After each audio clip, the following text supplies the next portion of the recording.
अस्सलाम वालेकुम मेरी सारी यूट्यूब की फ्रेंड्स को मेरा बहुत बहुत सलाम और सबके लिए बहुत सारी ब्लेसिंग्स और सबके लिए बहुत सारी दुआएं। और आप लोग बताएं, आप लोग कैसे हैं, क्या हो रहा है, क्या चल रहा है घरों में। आप normal back to the routine आ गए। बस अब थोड़े दिनों बाद तो बकरीद आ जाएगी, तो बस अब क्या प्रिपरेशन हैं। कुछ लोगों के बच्चों के पेपर्स हो रहे होंगे और कुछ लोगों के बच्चों की नई क्लासेस स्टार्ट हुई होंगी। हमारे बच्चों के एग्ज़ाम्स होने वाले हैं, तो बस हम उसी चक्कर में थोड़ा बच्चों को पढ़ाना, थोड़ा खेलना। बस आज थर्सडे है तो आज ज़रा रिलैक्स डे होता है फिर भी। और कल क्योंकि यहाँ फ्राइडे सैटरडे ऑफ होता है, संडे से यहाँ फर्स्ट वर्किंग डे होता है, जो कि मुझे जहर लगता है लेकिन क्या करें। आज जब मैं चाय बनाने आई किचन में तो मैंने ना दूध निकालने के लिए फ़्रिज खोला तो मेरी तबीयत सी ख़राब होने लगी। बस फ्रिज को देख के ना दिल नहीं माना। मैंने कहा लाओ आज मैं फ़्रिज को क्लीन करती हूँ, बिल्कुल रगड़ रगड़ के। तो बस फिर मैंने पहले तो अपने माइंड को प्रिपेयर किया कि मुझे ये काम करना है, क्योंकि सुबह से ऑलरेडी बहुत धंधे पीट चुके थे और थकान इतनी हो रही है अभी तक, मुझे ऐसा हो रहा है बुखार सा, कैफियत जैसे। तो बस फिर जो है ना लेट रही हूँ, कभी सो रही हूँ, कभी काम कर रही हूँ, ऐसे ही चल रहा है। तो बस फिर मैंने कहा पहले मैं चाय पीऊँ, अपने माइंड को मेकअप करूँ, उसके बाद आऊँ फ्रिज पूरा खाली करूँ। फिर बस मैंने चाय पी आराम से और फिर मैं आ गई फ्रिज क्लीन करने के लिए। चाय के बगैर मेरा काम नहीं चलता, जब तक मैं चाय ना पीऊँ इंजन स्टार्ट नहीं होता मेरा। फिर मैंने शाम का टाइम था, ये खाना तो पकाया ही नहीं, फिर मैंने फ्रिज क्लीन करने में लगी रही। देखें क्या हालत हो रही है फ्रिज की, सब कुछ भरा हुआ है। रमज़ान के बाद हल्की फुल्की क्लीनिंग की थी ये मैंने, फिर ये वापस यूं का यूं ही भरा हुआ है सब कुछ। फिर बस मैं लग गई अपने काम से।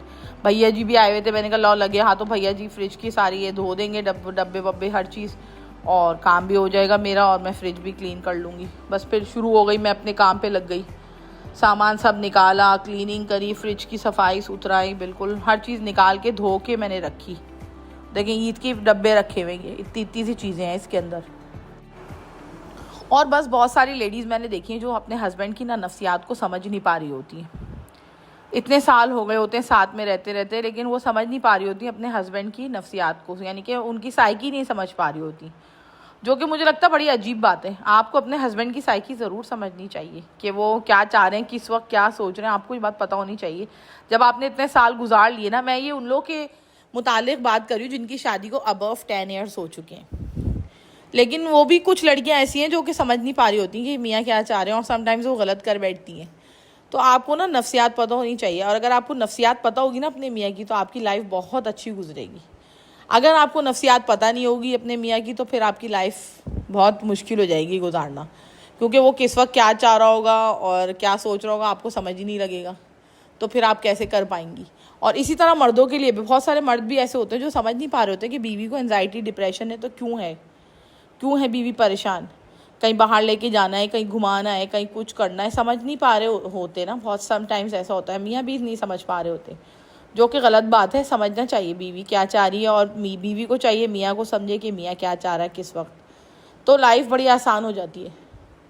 और वरना तो फिर बहुत लाइफ मुश्किल हो जाती है। सारी ज़िंदगी तो गुजर ही रही है और गुजर ही जाएगी, लेकिन अच्छी ज़िंदगी गुजारने के लिए जो है ना, म्यूचुअल अंडरस्टैंडिंग पैदा करने के लिए आपको ये बात समझना चाहिए कि आपके वो क्या चाह रहे हैं, क्या आपके मियाँ क्या चाह रहे हैं किस टाइम पे। ख़ास तौर पे ये औरतों के लिए कह रही हूँ मैं।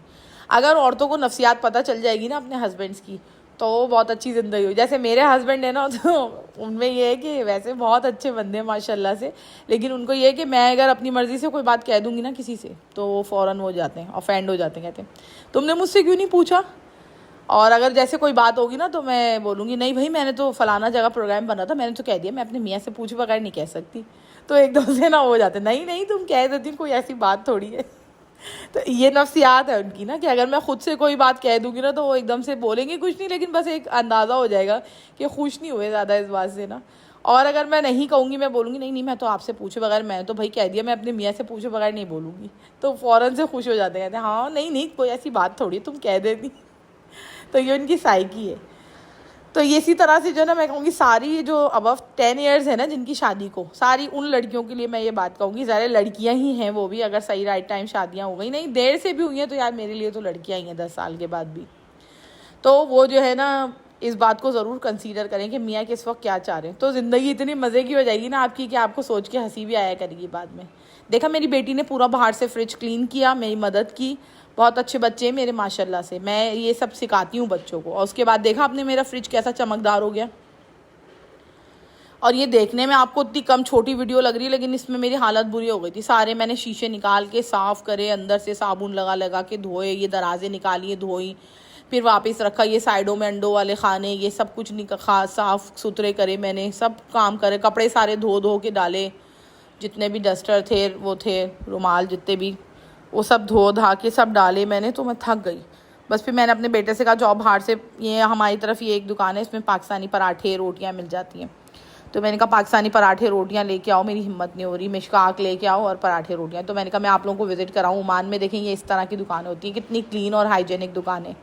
रोटी वाले इटसेल्फ इतने साफ़ सुथरे होते हैं, और दूसरा ये देखें पराठा बना रहे हैं, ये तवा इतना साफ़ चमकदार होगा और इतने हाइजीनिक तरीके से बनाते हैं। अगर ये नहीं करेंगे सफाई का ख्याल तो फ़ौरन इनके ऊपर फ़ाइन हो जाएगा। बिल्कुल भी आसरा नहीं करेंगे ये लोग जो है ना, आरओपी वाले, यहाँ के आरओपी होती पता नहीं क्या होती है, इंस्पेक्शन जो होती है, बिल्कुल भी वो लिहाज नहीं करते। फ़ौरन जो है ना वो चालान काट देते हैं, और चालान इतना सख्त काटते हैं कि जितनी तनख्वाह होगी ना उतने का चालान कट जाएगा, यानी कि 1 महीने की कमाई बंदे की चालान में चली गई। तो नेचुरली बंदा सीधा होता है। आई होप कि हमारे पाकिस्तान में भी ऐसे ही हो, ताकि लोग सीधे हो जाएं। अब मैं आपको दिखाने लगी हूँ कि यहाँ का स्ट्रीट फूड कैसा होता है। ओमान के अंदर ये स्ट्रीट फूड है जो मैं आज ये आप लोगों को दिखाने लगी हूँ। यहाँ पर अगर आपने कुछ नहीं पकाया तो कम प्राइस में ये आपको स्ट्रीट फूड मिल जाएगा। बस ये देखें पराठे हैं, ये पराठे मंगाए मैंने, ये चटनियाँ देखें, सब कुछ लीक सी हो रही हैं चटनियाँ भी, लेकिन बस ये चटनियाँ मंगाई मैंने, पराठे मंगाए। और यहाँ मिशकाक होती है एक चीज़, मिशकाक बोले तो चिकन की स्टिक्स कह लें या मटन की स्टिक्स, जैसे हमारे यहाँ अफगानी बोटी नहीं होती, सेम उसी तरह की होती है ये मिशकाक ना। और ये बाहर स्ट्रीट फूड है, समझे, जगह जगह इसके स्टॉल्स लगे हुए होते हैं जो कि लोकल ओमानीज़ ने लगाए हुए होते हैं, या समटाइम्स बंगालियों वगैरह ने भी लगाए हुए होते हैं, और बहुत मज़े की होती है। ये जो हमने जिससे मंगाई ना, ये मेरे ख्याल कोई बंगाली है, मेरा बेटा लेके, हमारे घर के करीब ही है ये ना, और बहुत अच्छी होती है। मैं तो जब कुछ भी समझ में नहीं आ रहा होता तो कभी कभार मैं ये भी मंगवा लेती हूँ। तो मैंने कहा मैं आप लोगों को ज़रूर दिखाऊंगी कि ये कैसी होती है। ये देखें ये मटन, और कितने हाइजेनिक तरीके से देते हैं लोग, कोई अनहाइजेनिक काम यहाँ कर ही नहीं सकते, गवर्नमेंट की तरफ से अलाउ ही नहीं है। बासी गोश्त नहीं बेच सकते। ये आके जो है ना, जो इंस्पेक्शन वाले होते हैं, ये मिशकाके तक सूंघ सूंघ के जाते हैं आके कि ये दिखाएं बासी गोश्त तो नहीं है, ये तो नहीं है।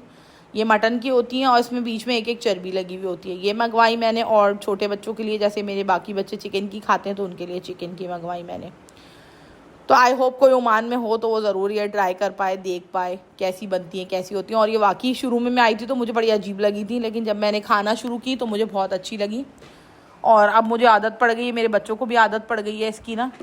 तो कभी कुछ नहीं बना हुआ, जैसे हमारे कराची में निहारी और बिरयानी मंगा लो, यहाँ मंदी और ये मिशकाक, ये 2 चीज़ें यहाँ का स्ट्रीट फूड है। और इसके साथ चटनी दे देते हैं। और नॉर्मली लोग ओमानीज़ जो हैं वो तो रूखी रूखी इतनी खा लेते हैं, और हम भी बहुत ज़्यादा खा लेते हैं जब रूखी खाते हैं ना। तो फिर मैंने तो पराठों के साथ इसीलिए मंगाई ताकि बच्चे पराठे भी पेट में भूख ना लगे, फिर रात को तंग करेंगे। मैंने तो कुछ पकाया नहीं था, किचन की सफाई में लगी रही, घंटों लग गए मुझे। उसके बाद मेरी हिम्मत जवाब दे गई, और दोपहर को खाना बस बच्चों ने खाया था जो खाया था। तो फिर बस ये मिशकाक देखे, मैं आपको चिकन की दिखाई मैंने आप लोगों को, बस ये चिकन की मिशकाक और ये पराठे बच्चों को रख रख के मैंने दिए, और बच्चों का अच्छा डिनर हो गया, पेट भर के। फुल फिलिंग भी होती है और हेल्दी भी है। इसमें कोई आपको देखने में जो लाल लग रही है ना ये मिशकाक चिकन की, इसमें कोई मसाला नहीं है, सिर्फ ये फूड कलर है, इसकी वजह से आपको लाल लग रही है। और पराठे यहाँ पे सारे कराची स्टाइल नहीं है, लेकिन फिर भी अच्छे पराठे हैं, ठीक हैं, ये खाने के काबिल हैं। बस बच्चों को देखिए मैंने रख रख के दे दिए, अब जिसे चटनी रखनी है वो खुद रख ले। तो बस ये मैंने कहा मैं आप लोगों को ज़रूर दिखाऊंगी। और यहाँ पर स्ट्रीट फूड में भी इतना हाइजीन का ख्याल रखा जाता है ना कि स्ट्रीट फूड भी आप ये ना समझें कि बहुत अनहाइजेनिक सा होगा या धुआं मिट्टी में, कुछ भी ऐसा नहीं कर सकते आप यहाँ पे कि ओपन एयर में आप कुछ भी अलाउ नहीं है यहाँ पे। देखा तो रोटी वाले की शॉप भी अंदर बंद थी, इस बेचारे की पहले बाहर को शॉप थी, इस पर ठीक ठाक बेचारे पे चालान हुआ, लोगों को अंदर तक आने की परमिशन नहीं थी, पहले थी, अब तो बिल्कुल नहीं है, अब बहुत ज़्यादा वो हो गई है सख्ती ना। तो जो कि अच्छी बात है, और ये हेल्थ पॉइंट ऑफ व्यू के लिए ज़ाहिर बात है ये चीज़ें अच्छी हैं। लोग इस तरह से इनके अलाउ नहीं है कि जो है ना रोड पे खड़े होकर आप कुछ भी बना लें, बहुत कम ही ऐसा होता है। और ये मिचकाके भी जो है ना वो अंदर ही बनाते हैं लोग, और बस दिख रही होती है शीशे के अंदर से आपको बनते हुए। ऐसा नहीं है कि रोड पे जैसे हमारे यहाँ बारबेक्यू हो रहा तो धुएँ उठ रहे हैं, ये हो रहा है, ऐसा नहीं है यहाँ पे। इंशाल्लाह किसी दिन मैं आप लोगों को उसकी दुकान का भी विज़िट करवाऊँगी, दिखाऊँगी कि कैसे बन रही है मिचकाके और क्या है। और जो है ना रोड पे भी ये लोग इतने इंस्पेक्शन रखते हैं कि अनहाइजेनिकली कोई काम कोई बंदा कर ना सके, जो कि बहुत अच्छी बात है। आई होप कि हमारे कराची में भी ऐसे ही हो कि कम से कम फूड इंस्पेक्शन वाले आके फूड देखें तो सही, क्या कौन क्या बेच रहा है। हमारे तो मरी हुई मुर्गियाँ बेच देते हैं लोग, उस पर कोई कुछ नहीं कह रहा होता, तो बाकी चीज़ों पे कोई क्या बोलेगा। बस ये है।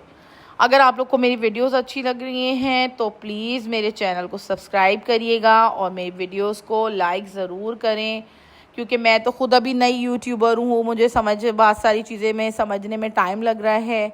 और जो कंटेंट आप लोग देखना चाहेंगे, इंशाल्लाह मैं आप लोग को ट्रैवल कंटेंट भी दिखाऊंगी, ओमान में मुख्तलिफ़ जगहें मैं आप लोग को ज़रूर दिखाऊंगी अपनी वीडियो के थ्रू, जितना पॉसिबल होगा। ग्रेजुअली आगे जाते जाएंगे जैसे जैसे। और घर के अंदर भी मैं आप लोग को दिखाती रहूँगी। जैसे आज मैंने ये आप लोग को यहाँ का स्ट्रीट फूड दिखाया, यहाँ पे मंदी है और ये मिशका के, 2 चीज़ें जो यहाँ का स्ट्रीट फूड है। और एक बर्गर भी होता है यहाँ पर ना, चिकन और मटन का, तो वो बर्गर भी होता है। लेकिन चटनी साथ में दी इस बेचारे ने हमें, 2 तरह की, हरी और वो, और बस ये मिशका के। इस तरीके से भाई ये खा लेते हैं हम लोग। तो ज़रूर मुझे बताइएगा आप लोग को कैसा कंटेंट देखना है और कौन सी मेरी वीडियोस अच्छी लग रही हैं, क्या आप लोग देखना चाह रहे हैं। मैं आप लोग की सपोर्ट का इंतज़ार करूँगी और मैं आप लोग की कमेंट्स का भी इंतज़ार करूँगी कि जिसको जो देखना है मुझे ज़रूर बताइएगा आप लोग। बस ये करने के बाद मैं नेटफ्लिक्स लगा के बैठ गई, नादानिया मूवी। मैंने कहा देखूं कैसी है, लेकिन जो कि बड़ी बकवास लगी, बिल्कुल भी अच्छी नहीं लगी। बोर होके मैंने समझे 1 क्वार्टर पे ही बंद कर दी। इतनी बोरिंग मूवी लगी मुझे, तो बिल्कुल भी नहीं अच्छी लगी। और सारे स्टार्स नज़र आए इसमें, सैफ अली ख़ान का बेटा और महिमा चौधरी और पता नहीं कौन कौन।